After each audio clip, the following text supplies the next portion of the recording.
Yeah. This is Doris. I want to join your retreat on the 13th of December. Yes, Uh, very good. yeah, but is it possible for us to zoom out when we need to go toilet or do other things for a little while and then go back again to the retreat? Yes, of course. You can Yeah. you can We do can, yeah. you can do Yeah, whatever you okay. need to do. Yeah, okay. Okay. Thank you. Thank you Thank for you very asking. much. Thank you for Yeah. asking. Okay. Let's see.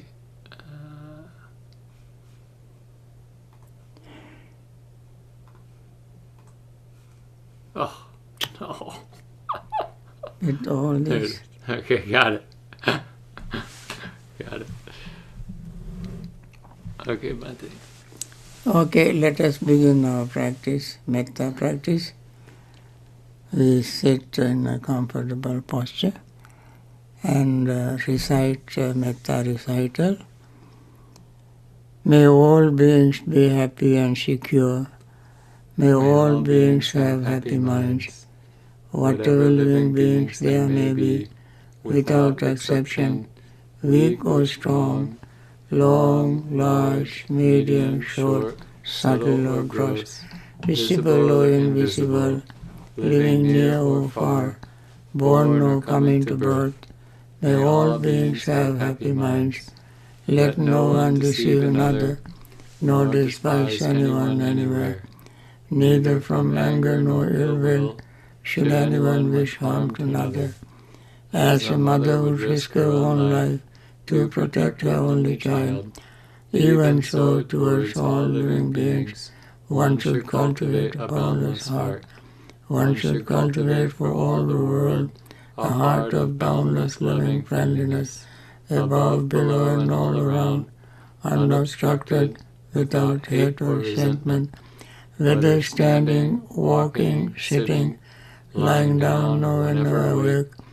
One should develop this mindfulness. This is called divinely dwelling here, not falling into erroneous views, but virtuous and endowed with vision, removing desires for sensual pleasures. One comes never again to birth in the womb. Once again, as somebody requested, I like to repeat the same guiding instructions. Let us focus our mind on our breathing. This, in fact, is very good to remember. Perhaps since people are busy with many activities, when they come to meditation, it is difficult to get the composure necessary for the practice. And therefore, it is, even though it is redundant, it is good for people to have these instructions. So we pay total undivided attention to our breathing, focusing mind exclusively on the breath, and notice the breath entering our lungs to purify our blood with oxygen, and after that the breath leaves our lungs, the carbon dioxide leaves the lungs through the nostrils. This function of the breath and lungs take place all the time incessantly. So we notice expanding our lungs area, chest area, and the lower abdominal area. As we breathe out, we notice the contraction of lower abdominal area, lung area, and then we feel this The feeling also is arising as the breath arises and breath fades away. Our perception of the breath, the feeling, rising and falling also changes, and our thought of attention, thought also changes, attention changes, consciousness changes. So everything we experience is nothing but changes. Changes and changes and changes, continuous changes. There is no way to stop it. It naturally happens. This practice is noticing what we go through in the normal, natural way without any pressure or tension or artificial introduction. When we see this reality, the breath becomes relaxed, mind becomes relaxed, the body becomes relaxed, and experiencing this relaxed feeling, we breathe in and out. Then there may not arise any desire to hold on to anything, because everything rises and falls, passes away. And then this is, in a way, expressing our hindrance of greed, appearing and disappearing. And then at that time, loving, friendly feeling arises in our mind, because we see all of us, all breathing beings, experience the same thing but when they pay attention, only then they can notice it. Otherwise, the same thing is happening to all of us. When we see this, resentment, anger, rigidity, uptightness fades away, and at the same time compassion arises along with metta, and then our restlessness and worry fades away. When restlessness and worry fades away, the mind becomes even more energetic, sleepiness and drowsiness fade away, and then seeing all this happening within us,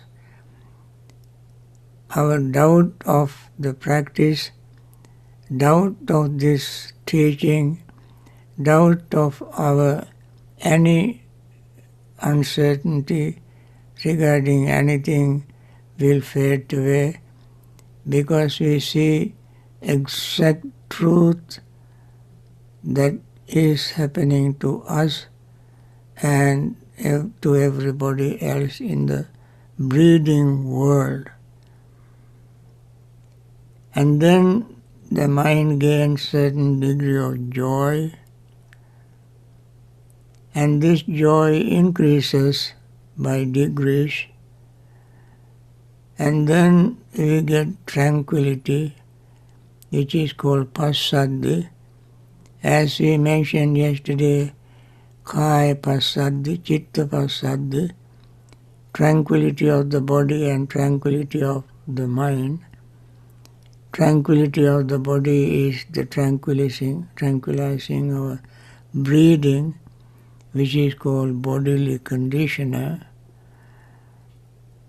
Tranquilizing our mind is the feeling and perceptions that also becomes calm and peaceful.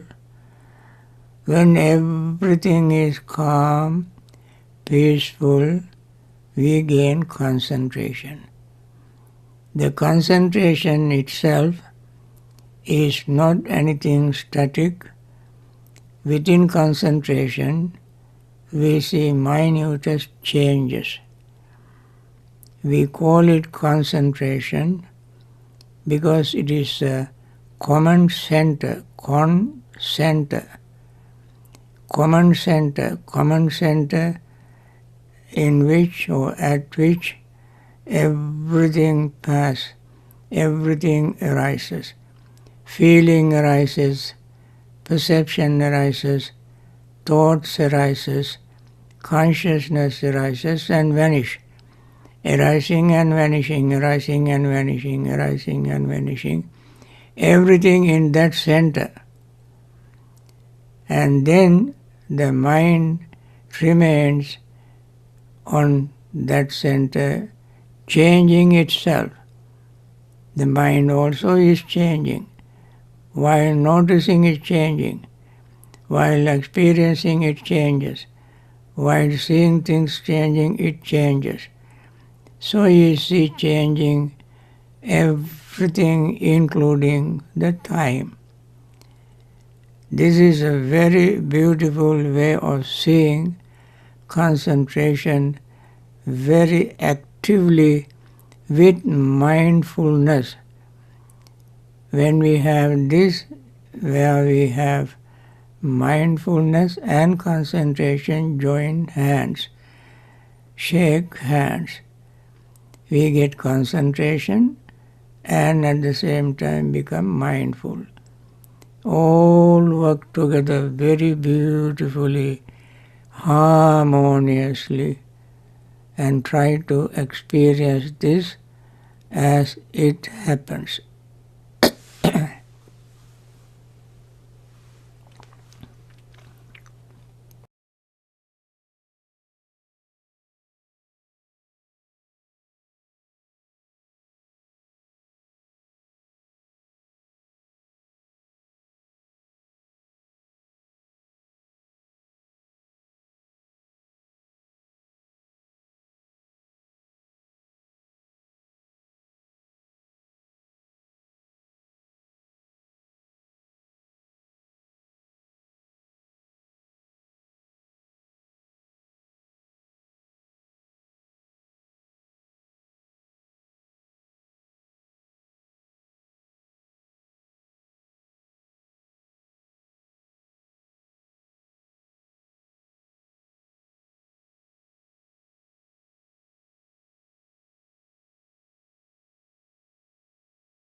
dukkha pattaca niddukkha bhaya pattaca nibbhaya soka pattaca nisoka hontu sabbe pipanino. May the suffering be free from suffering. May the fear-struck be free from fear. May the grieving be free from grief. So too may all beings be. Let us focus our mind on the answers to this question that Brian reads for me. Dear Bhante, when a person sees impurities in another person, does that mean that he has these same impurities in him? If this is true, could you please explain? That's a good question. In fact, when it is always better to see the impurities in one's own mind rather than seeing the impurities in others' minds. You cannot really know, you cannot really see the impurities of others' mind, because sometimes you see something impure that may not necessarily be impure in that person's mind, but the way the person says something, expresses something, may sound like impure. It doesn't necessarily mean that that moment is impure. And therefore, it is not easy, not even possible to see the impurities of others' minds. But you can see the impurity of your own mind. That is very, very clear. That is the closest to you. That is what you experience.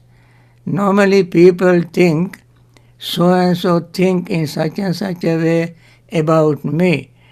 So and so is such and such a thing about me. You really don't know what they think about you. You think that they think about you in such and such a way. So it is your own creation in your own mind. And therefore, this is a very good question for all of us to remember. Our major weakness is trying to see the faults in others. Major weakness. Therefore, the Buddha said marvelous things. He said, Paravajjanupassisa niccang ujjana sanyano asava tasavaddanti arati asava kaya. The one who sees the faults in others is far away from getting rid of his own faults. Too far away. Arate asa. Asa means influxes. When he tries to see the influxes in others, you increase your influxes. So it is too far away for you to get rid of your influxes. And therefore, it is, Buddha gave very beautiful instruction. It is easy for people to do harm rather than doing good. Easy, very easy. So he said, Sukarang sadhuna sadhu, sadhu papena dukkarang, papang papena sukarang, papang ariyena dukkarang. Meaning, it is very easy for the noble person to do noble things. It is very difficult for bad person to do noble thing. It is very difficult for the noble person to do bad thing. It is very difficult for bad person to do good things. So the good thing is looking at one's own mind. We have to be 100% sincere when we look at our mind. And when we are trying to purify our mind, friends, we are not trying to purify others' minds. We can never do that. Even the Buddha could not do that. We try to purify our mind. And this also is called Yoniso Manasikara. Yoniso Manasikara means reflecting whatever arises in your mind, any thought arises in your mind, look at that thought from its root. Yoni means origin, beginning, root. Whenever you think of others' faults, you look at your mind, then you try to think that you are better than that person. Anytime we see the faults in others, we congratulate ourselves. I am better than him. What we are doing in doing so is boosting our ego, increasing our conceit, pride. So that is why Buddha said such a person is far away from getting rid of his influxes, asava. And therefore that's a very good question for all of us to take into consideration very seriously. Thank you, Bhante. Next question.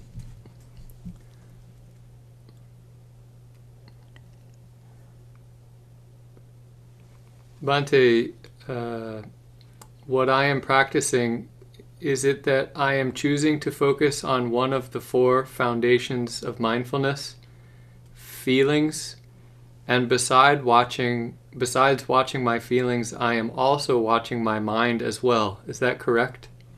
Okay. I don't say it is correct or incorrect. Let me try to explain what we do in meditation. Whether you take one of the four foundations of mindfulness or all of them, you see one thing. I have repeated this hundreds of times. You see one thing in entire Satipatthana Sutta and all other discourses on meditation, especially in Vipassana meditation. This is the point that most of the time we tend to ignore or forget. That point is whether we practice mindfulness of the body, mindfulness of feeling, mindfulness of the mind, mindfulness of the Dhamma. In each and every one of them, there is one invariable factor, that is rising and falling. Samudaya dhammanupassiva kayasmin viharati, samudaya dhammanupassiva vedanasu viharati, samudaya dhammanupassiva chittasmin viharati, samudaya dhammanupassiva dhammesu viharati.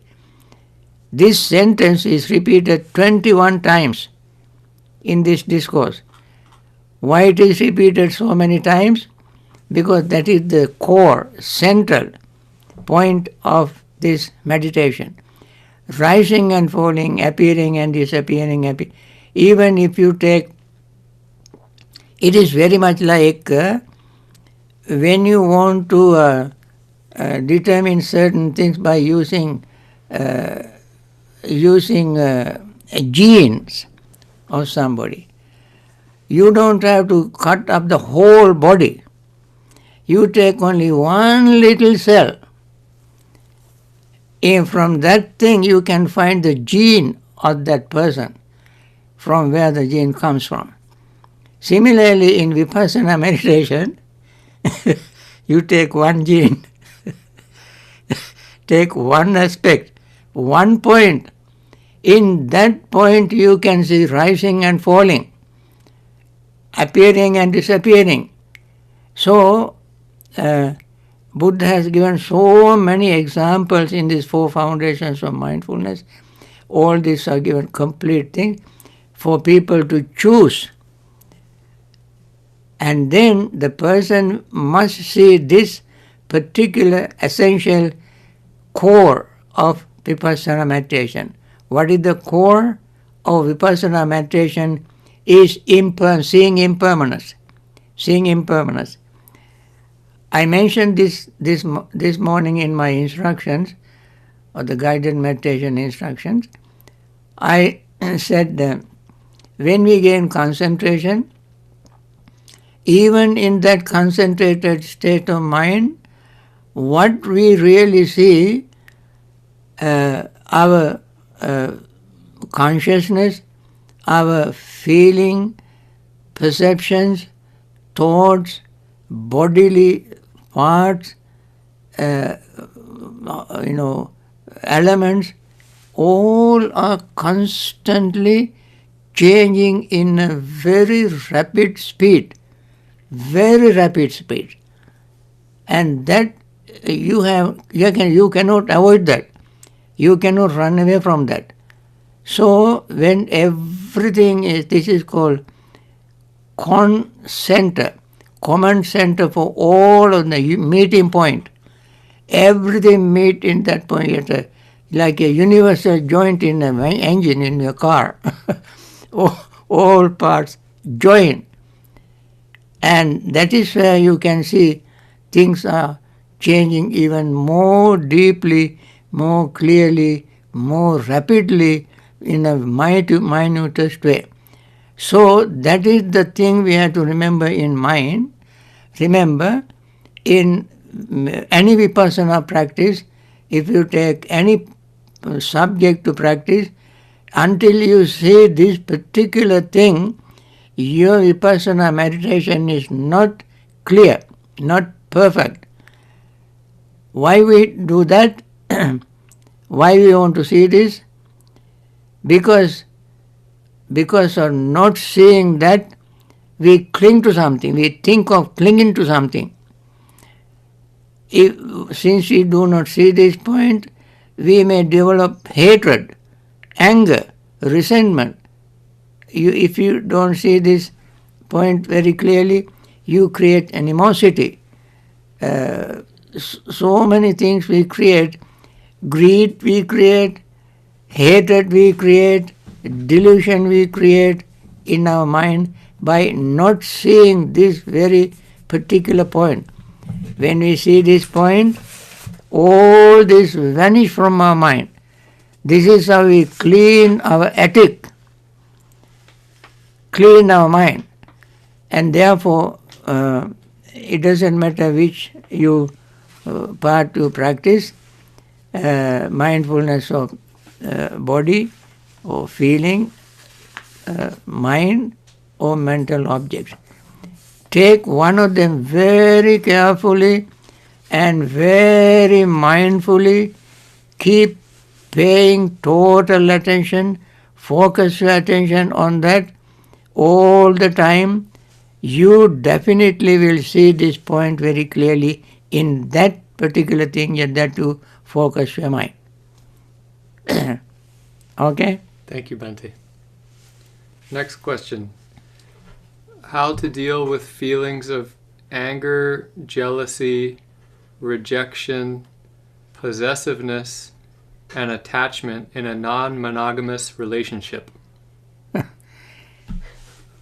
Whatever relationship it is, or polygamous or monogamous or whatever, whatever term you use, doesn't matter, it is not the term.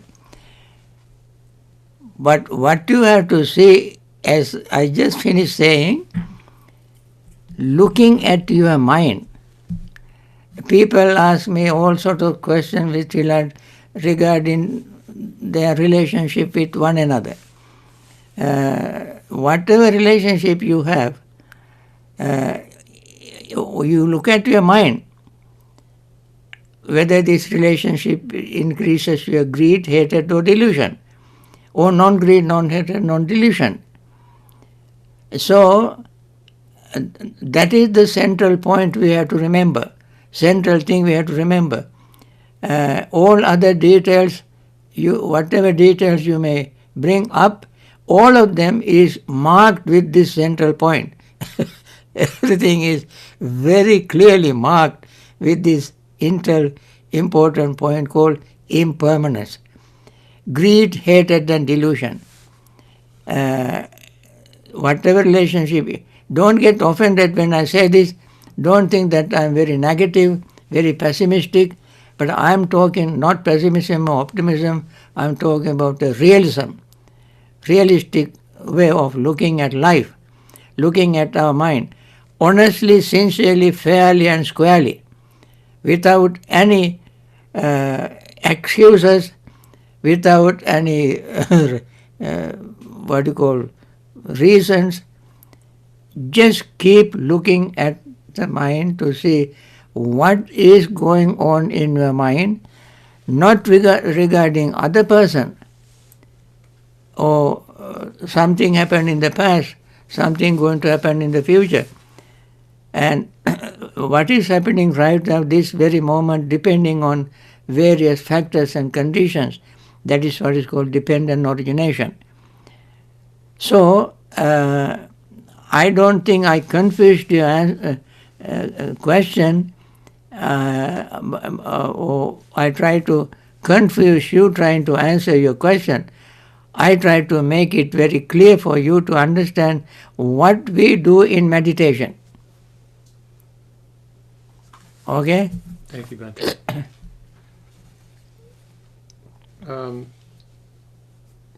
Regarding sati sampajanya, how is a monk accomplished in mindfulness and clear awareness? And how about sati sampajanya at chanting parita? When we understand what is sati, what is sampajanya, when we do chanting, when one does chanting, whether monk or nun or man or woman, the person must focus the mind on the meaning of the chanting. Why do we chant? What is the meaning of each word we chant? How this benefits the chanter, the one who chants.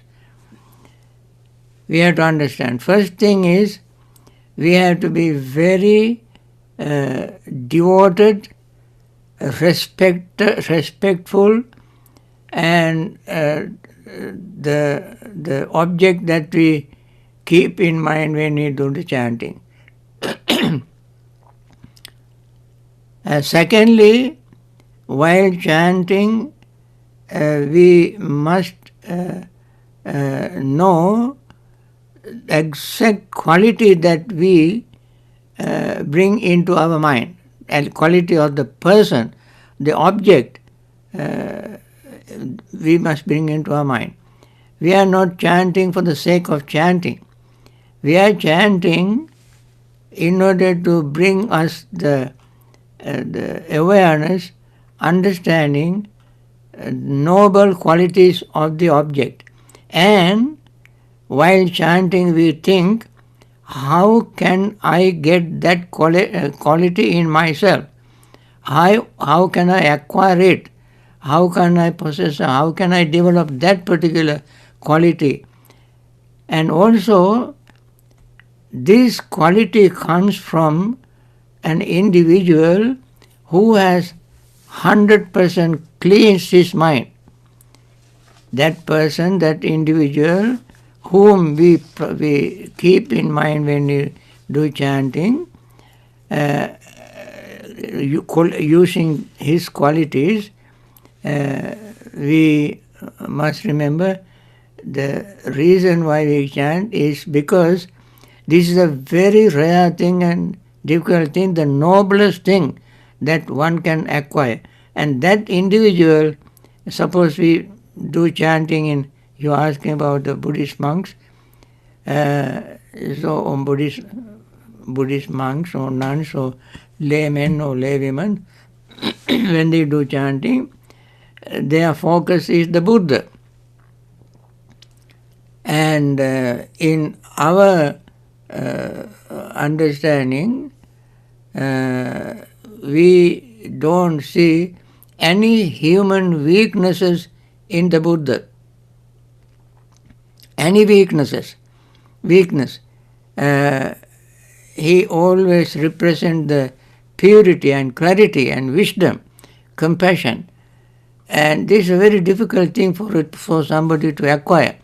So when we respect those qualities, when we respect means we also think, how can I get the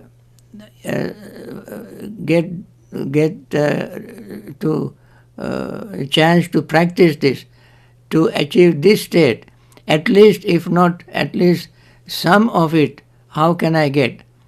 With this we chant. And thirdly, we chant using these words and rhythms and so on, the truth. We are not chanting something just to produce mere sound, pleasing sound. We chant this particular thing because it is truth, unchangeable truth. These are the things we have to keep in mind. At the same time, according to Pancha Vimuttayatana Sutta in Anguttara Nikaya, when we do chanting like this, the mind gains true concentration, and in that concentrated state of mind, also one sees impermanence, unsatisfactoriness, selflessness, and in that state his greed, hatred, delusion fades away. Seeing impermanence, unsatisfactoriness, selflessness, that person gain wisdom and can attain stream entry, and then develop that person can even attain enlightenment by doing this chanting. And this is stated in Pancha Vimuttayatana Sutta in Anguttara Nikaya. That is 5 ways of liberating the mind. And also chanting like Bojjhanga. There are 3 Bojjhangas. When these Bojjhangas were chanted, the Buddha recovered from his sickness, Mahamoggallana recovered from his sickness, Venerable Mahakassapa recovered from his sickness. So, these sicknesses were very simple physical sickness. When the Buddha listened to factors of enlightenment, which he himself taught us, practiced us, and yet when this Mahachunda recited Bojjhanga to the Buddha when he was sick, Buddha recalled the Bojjhangas exactly the way he practiced, realized the efficacy of the truth of these factors.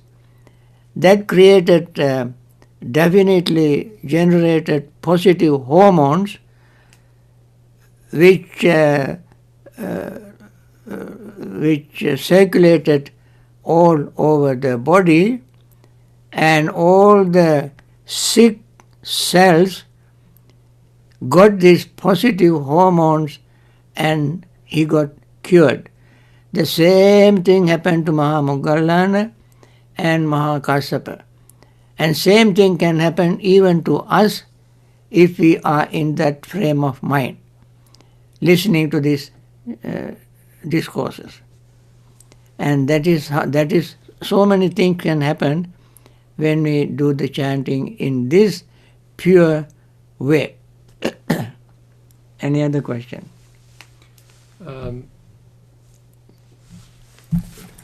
When one investigates Dhamma, must it be done only during meditation, or